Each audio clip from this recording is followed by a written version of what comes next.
जो सर की जा रही है। देखिए आज संभल में ये नीचे कर लो थोड़ा। आज संभल में सुबह 7 बजे से लेकर 11 बजे तक जामा मस्जिद स्ट्रक्चर उसका सर्वे होना था कोर्ट के आदेश पर। कोर्ट ने आदेश पर जो सर्वे की टीम है वो यहाँ आई भी थी एडवोकेट कमिश्नर के साथ, और उनके साथ पर्याप्त सुरक्षा बल भी था। जिलाधिकारी और पुलिस अधीक्षक भी साथ ही गए थे, और उन सब लोगों के साथ सर्वे करने जब टीम पहुंची, शुरुआत में सब कुछ ठीक था। लगभग 2 घंटे ठीक ठाक सर्वे हुआ, कोई दिक्कत नहीं थी। उसके बाद वहाँ पे उसी दौरान क्राउड इकट्ठी हो गई। शुरुआत में वो लोग कुछ नारे वारे लगाने लगे। उसके बाद थोड़ी देर बाद वहाँ पे पथराव शुरू हो गया।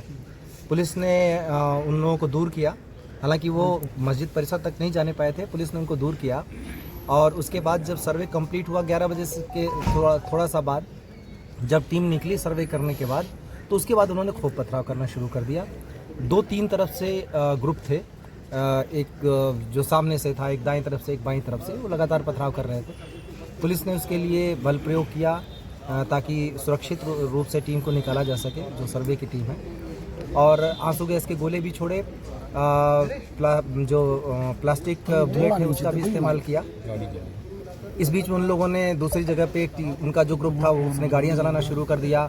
3-4 गाड़ियां भी वहां पे जलाई गई, कुछ एक बाइकें भी जलाई गई हैं। उन लोगों को हटाने के लिए भी पुलिस ने फोर्स का इस्तेमाल किया। इस बीच में 2 ग्रुप आमने सामने थे, तो 3 ग्रुप बल्कि वहाँ पे थे 3 तरफ से। उसी बीच में गोली चली। गोली कौन से ग्रुप ने किस पे चलाई, कैसे हुआ, लेकिन उस बीच में जो गोली चली उसमें हमारे पुलिस अधीक्षक हैं, उनके पीआरओ के पैर में गोली लगी। एक डिप्टी कलेक्टर का पैर फ्रैक्चर हो गया उसी हंगामे में। एक सीओ साहब के भी छर्रे लगे हैं, और करीब 15-20 जवान घायल हो गए हैं। एक कांस्टेबल के सिर में गंभीर चोट आई है। और इस गोलीबारी में जहां तक अभी तक कंफर्म हुआ उसके हिसाब से 3 लोगों की मृत्यु भी हुई है। उन 3 लोगों के नाम हैं नईम जो कोट करवी से हैं, बिलाल जो सराय तरीन से है, और नुमान जो हयात नगर सराय तरीन से है।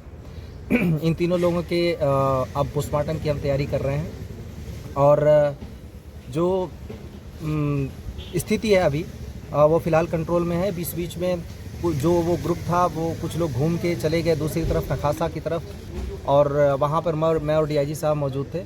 वहाँ पे भी पथराव किया गया। हम लोगों ने उस भीड़ को खदेड़ा। बाद में एसपी और डीएम साहब भी आ गए थे।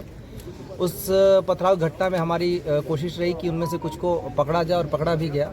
उनमें 2 महिलाएं भी पकड़ी गई जो छत पर से पथराव कर रही थीं, और काफ़ी कुछ 5-6 लड़के भी पकड़े गए। अभी तक कुल मिला के जो अभी तक संख्या 15 लोगों के करीब डिटेन किया गया है। उन लोगों से पूछताछ चल रही है। ये निश्चित रूप से एक उकसावे के अंदर की कार्रवाई है, जिसमें जानें भी गई हैं।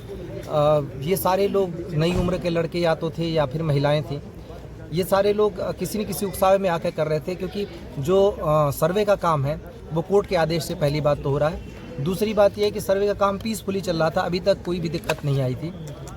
तीसरी चीज़ ये है कि सर्वे में कोई ऐसी चीज़ नहीं की जा रही है जिससे मस्जिद के स्ट्रक्चर को उसके साथ छेड़छाड़ की जाए, बल्कि आज जो पथराव हुआ उसमें मस्जिद के ऊपर पत्थर जरूर चलाए गए, क्योंकि वहाँ पे टीमें थी, तो मस्जिद पे भी पत्थर चलाए गए। मुझे नहीं पता मस्जिद को नुकसान हुआ या नहीं, लेकिन खूब जम के मस्जिद पर भी पथराव हुए, जो एक तरीके से देखें तो ये उनके धर्म के हिसाब से भी गलत है। सभी को समझाने का प्रयास किया जा रहा है। सभी जनप्रतिनिधियों से भी हम लोग बातचीत में हैं, और बाकी लोगों से भी बातचीत कर रहे हैं। अभी तक स्थिति नियंत्रण में है, पूरी तरह शांत है, और आगे स्थिति नियंत्रण में ही रहे, कोई दिक्कत न हो, इसके लिए अभी हम सभी ने रणनीति बनाई है। फोर्स पूरी तरह बाहर से भी बुला ली गई है, सभी जगह फोर्स मौजूद है, और हम किसी भी तरीके की घटना इस तरीके की अगर कोई करता है या उकसावे की जो कार्रवाई कर रहा है उसकी भी पहचान कर रहे हैं, और उसको भी हम जल्दी ही कानून के दायरे में। सर जामा मस्जिद के अलावा सर दूसरे इलाकों में भी जो सर पथराव हुआ है सर? हाँ, मैंने अभी आपको बताया कि जो एक एरिया था नखासा, जहाँ पे मैं और डीआईजी साहब दोनों मौजूद थे, वहाँ पे भी हुआ। वहाँ पे खदेड़ दिया गया। वहाँ पे ऐसी कोई चीज़ तो नहीं आई कि कोई इंजरी ऐसी चीज़ हुई हमारे जवानों को ही जो पत्थर से लगा, लेकिन हमने कुछ लोगों को अरेस्ट किया। उसमें 2 महिलाएं भी थी जो छत पर से पत्थर चला रही थी, उनको भी अरेस्ट किया है, और हम उस पर आगे की कार्रवाई कर रहे हैं। जो इसमें जितने भी चीज़ें हैं सबकी एनालिसिस हो रही है, उस पर हम आगे की कार्रवाई करेंगे। लोगों से अपील लगातार की जा रही है। पुलिस अधीक्षक ने भी अपील की, जिलाधिकारी ने भी अपील की, हम दोनों, मेरे और डीआईजी साहब के द्वारा भी लगातार अपील की गई है कि किसी के बहकावे में आके इस तरीके की हरकतें ना करें। इससे जीवन को खतरा तो है ही है, शहर के अमन को भी खतरा है, और सबसे बड़ी बात है कि इसमें से कई लोगों का भविष्य बर्बाद हो जाएगा। तो बेहतर हो कि कोर्ट की कार्रवाई कोर्ट के थ्रू जरिए ही रहे।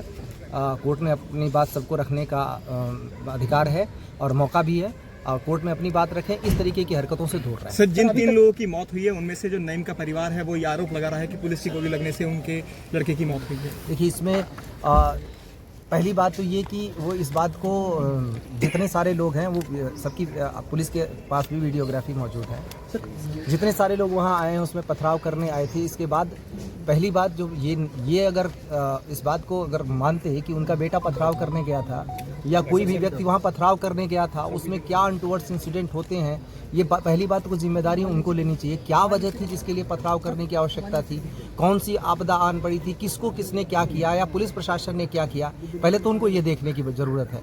पथराव करने गए क्यों, एक। दूसरी बात यह है कि किसी ने कोई चीज़ नहीं देखा, साक्ष्य होंगे तो हमारे पास आएंगे, उन साक्ष्यों के आधार पर हम कार्रवाई करेंगे। मैंने जैसा आपको बताया कि 3 पक्ष आमने सामने थे, उन्होंने एक दूसरे के ऊपर क्या किया, उसमें फायरिंग हुई। अगर फायरिंग में कोई भी चीज़ ऐसी होती है कि पुलिस अपने पैर में गोली नहीं मार लेगी, ये सोचने की बात है।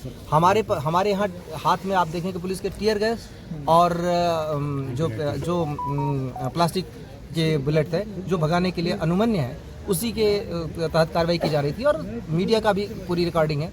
तो उसमें कोई किस आरोप लगाने से पहले ये सोचे कि, और पूछना चाहिए सबको सवाल कि उनके बच्चे, उनके परिवार वाले उस जगह पे पथराव करने क्यों जा रहे हैं, क्या वजह आ गई, क्या हो रहा है ऐसा जिसकी वजह से उन्हें पथराव करना चाहिए। तो सबसे पहले तो सवाल सोचने की ये है, कोई भी इस तरीके का इल्ज़ाम लगाने से पहले खुद को देखे कि कोई ऐसे ही धर्म का काम करने नहीं जा रहा था, कोई पुण्य का काम करने नहीं जा रहा था, किसी के मदद करने नहीं जा रहा था, पढ़ाई करने नहीं जा रहा था, नौकरी करने नहीं जा रहा था।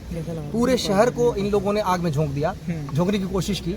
हाँ, हमारे सारे जो जवान हैं अपनी जान की परवाह किए बिना उसको झेल रहे हैं, देख रहे हैं। अगर ऐसा ही होता कि पुलिस को गोली मारनी होती तो बहुत सारी वजह थी कि 2-2, 3-3 जगह पे हुआ, और जिस तरीके की चीज़ें थी, अगर गोली चलाने का रहता तो गोली चलाते।